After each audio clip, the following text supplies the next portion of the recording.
ओम शांति। 29 दिसंबर 2023 ईश्वरीय ज्ञान। आज की मुरली। मीठे बच्चे, प्रश्नों में मूंझ न छोड़, मनमना भवो रहो। बाप और वर्षे को याद करो, पवित्र बनो और बनाओ। प्रश्न: शिव बाबा, तुम बच्चों से अपनी पूजा नहीं करवा सकते हैं, क्यों? उत्तर: बाबा कहते, मैं तुम बच्चों का मोस्ट ओबीडिएंट सर्वेंट हूँ। तुम बच्चे मेरे मालिक हो। मैं तो तुम बच्चों को नमस्ते करता हूँ। बाप है निरहंकारी। बच्चों को भी बाप समान बनना है। मैं तुम बच्चों से अपनी पूजा कैसे कराऊंगा? मेरे पैर भी नहीं हैं जिसको तुम धुलाई करो। तुम्हें तो खुदाई खिदमतगार बन विश्व की सेवा करनी है। गीत निर्बल से लड़ाई बलवान की। ओम शांति। निराकार शिव भगवान वाच। शिव बाबा निराकार है और आत्माएं जो शिव बाबा कहती हैं वह भी असल में निराकार हैं। निराकारी दुनिया में रहने वाले हैं, यहाँ पाठ बजाने के लिए साकार बने हैं। अब हम सबको तो पैर हैं, श्री कृष्ण को भी पाँव हैं, पैर पूजते हैं ना।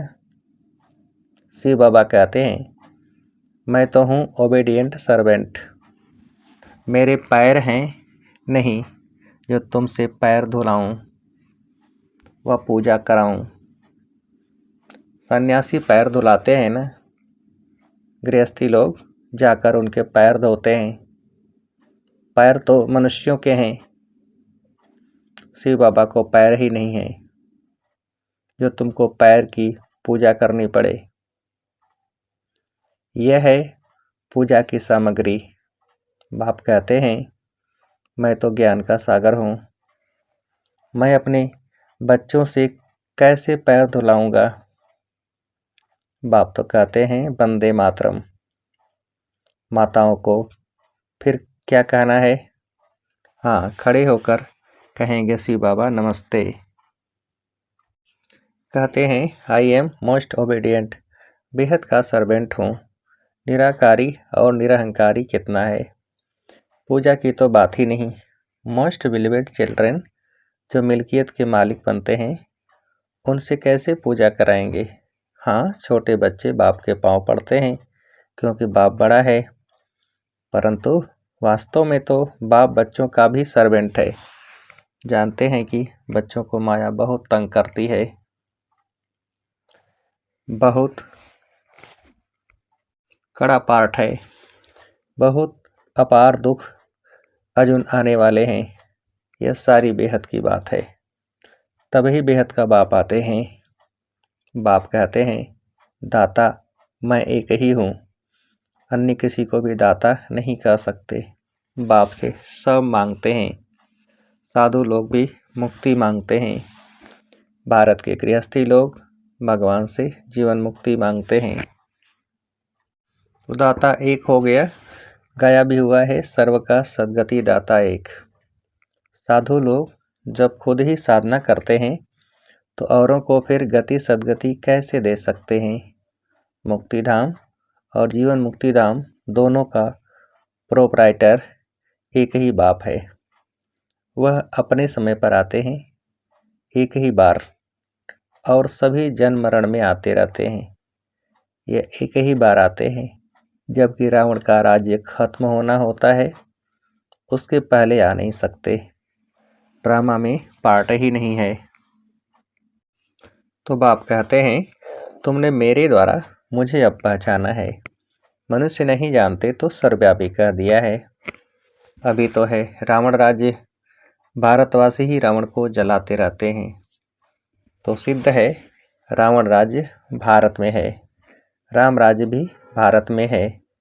यह बातें राम राज्य स्थापन करने वाला ही समझाते हैं कि कैसे अब रावण राज्य है।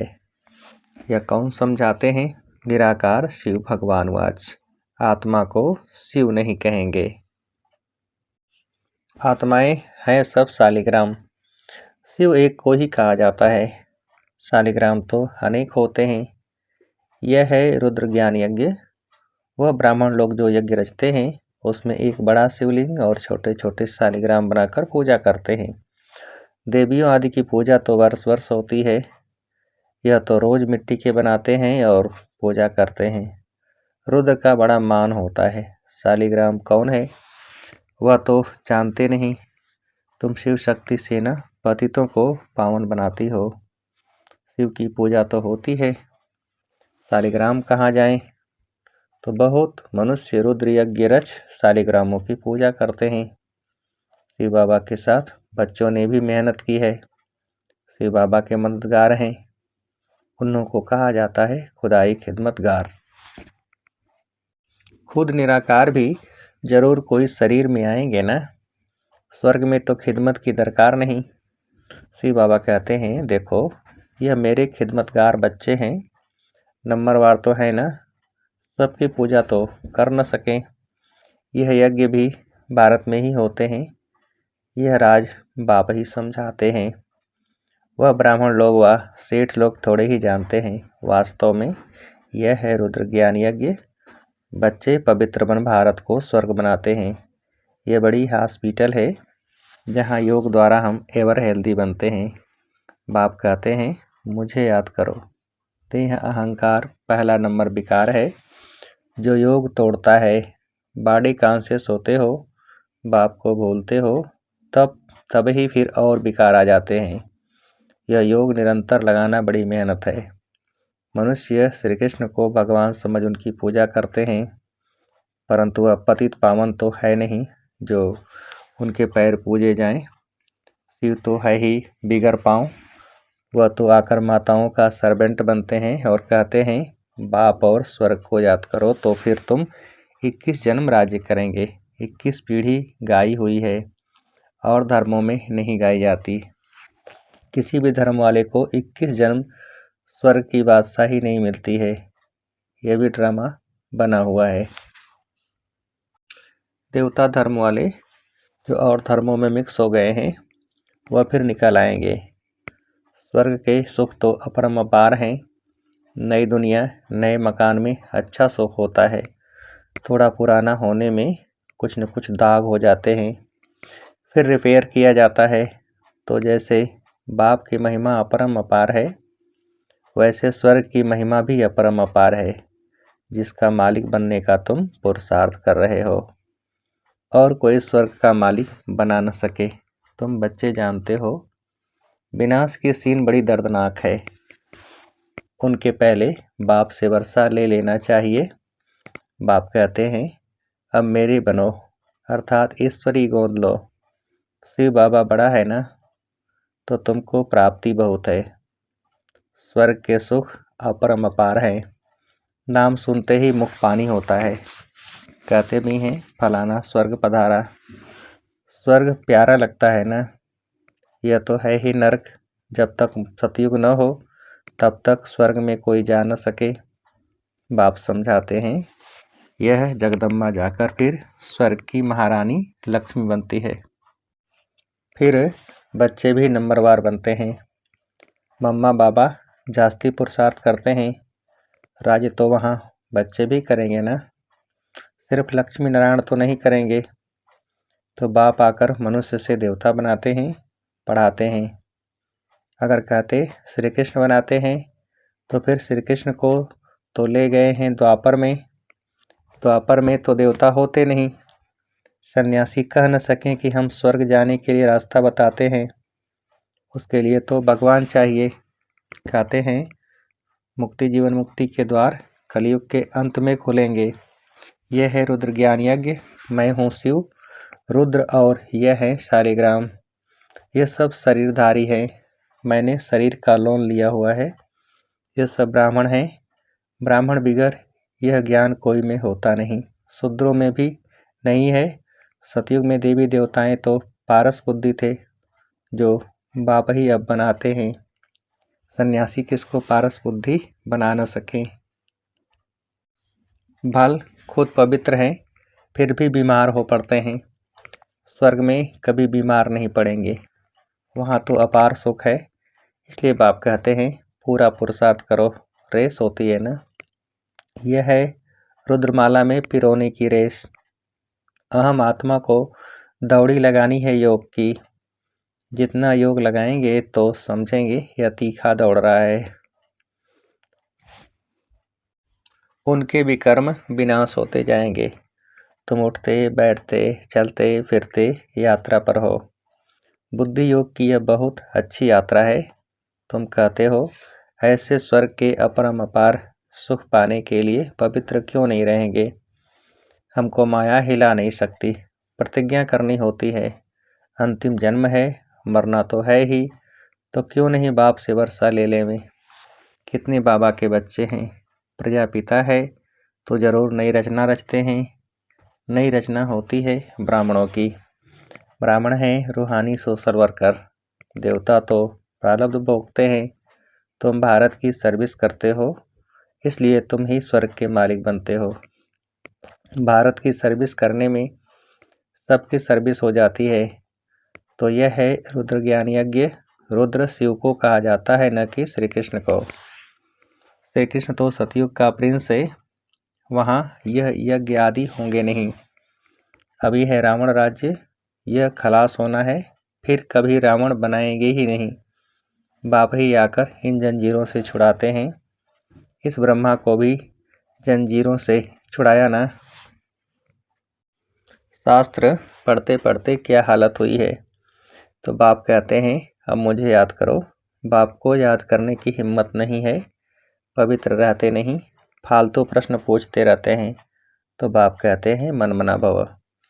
अगर किसी बात में मूझते हो तो उसको छोड़ दो, मन मना भव। ऐसे नहीं कि प्रश्न का रिस्पांस नहीं मिला तो पढ़ना ही छोड़ दो। कहते हैं भगवान है तो रिस्पांस क्यों नहीं देते। बाप कहते हैं तुम्हारा काम है बाप और वर्षे से चक्र को भी याद करना पड़े। वह भी त्रिमूर्ति और चक्र दिखाते हैं। लिखते हैं सत्यमेव जयते, परंतु अर्थ नहीं समझते। तुम समझा सकते हो। शिव बाबा को याद किया तो सूक्ष्म तनवासी ब्रह्मा विष्णु शंकर भी याद आएंगे, और सुदर्शन चक्र को याद करने से विजयंती हो जाएंगे। जयते माना माया पर जीत पहनेंगे। कितनी समझ की बात है। यहाँ कायदे हैं, हंसों की सभा में बगुले बैठ न सकें। बीके जो स्वर्ग की परी बनाती हैं, उन पर बड़ी रिस्पांसिबिलिटी है। पहले जब कोई आते हैं तो उनसे हमेशा यह पूछो आत्मा के बाप को जानते हो। प्रश्न जो पूछते हैं तो जरूर जानते होंगे। सन्यासी आदि ऐसे कभी नहीं पूछेंगे, वह तो जानते ही नहीं। तुम तो प्रश्न पूछेंगे बेहद के बाप को जानते हो। पहले तो सगाई करो, ब्राह्मणों का धंधा ही यह है। बाप कहते हैं हे आत्माएं मेरे साथ योग लगाओ, क्योंकि मेरे पास आना है। सतयुगी देवी देवताएं बहुत काल से अलग रहे हैं, तो पहले पहले ज्ञान भी उनको ही मिलेगा। लक्ष्मी नारायण ने 84 जन्म पूरे किए हैं, तो उनको ही पहले ज्ञान मिलना चाहिए। मनुष्य सृष्टि का जो झाड़ है उसका पिता है ब्रह्मा, और आत्मा का पिता है शिव।